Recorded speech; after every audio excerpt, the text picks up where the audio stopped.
ఇల్లు కొనాలనుకుంటున్నారా? బడ్జెట్ 2026లో ఈ విషయం మీకు తెలియకపోతే లక్షల రూపాయల నష్టం తప్పదు.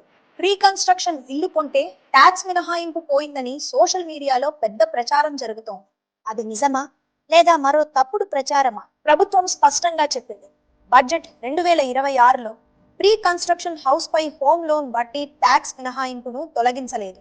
ఇల్లు పూర్తయ్యే ముందు మీరు కట్టే వడ్డీని ప్రీ కన్‌స్ట్రక్షన్ ఇంట్రెస్ట్ అంటారు. ఈ మొత్తాన్ని ఇల్లు పూర్తయ్యాక 5 సంవత్సరాలుగా విడగొట్టి ట్యాక్స్ మినహాయింపుగా పొందవచ్చు.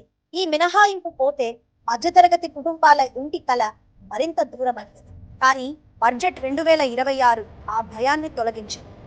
ఫస్ట్ టైం హోమ్ బయర్స్ కి ఇది నిజంగా పెద్ద ఊరట. ప్రీ కన్స్ట్రక్షన్ ఇల్లు కొంటే ట్యాక్స్ లాభం ఉండదన్న వార్త పూర్తిగా తప్పు. బడ్జెట్ 2026లో ప్రీ కన్స్ట్రక్షన్ హౌస్ ట్యాక్స్ మినహాయింపు కొనసాగుతుంది. ఇల్లు కొనాలనుకునే ప్రతి ఒక్కరికి ఈ వీడియో ఉపయోగపడుతుంది. తప్పకుండా షేర్ చేయండి. ఇలాంటి నిజమైన వార్తల కోసం ఐహెచ్ఎంఓ లైవ్ న్యూస్ ఆంధ్రప్రదేశ్ ను ఫాలో అవ్వండి.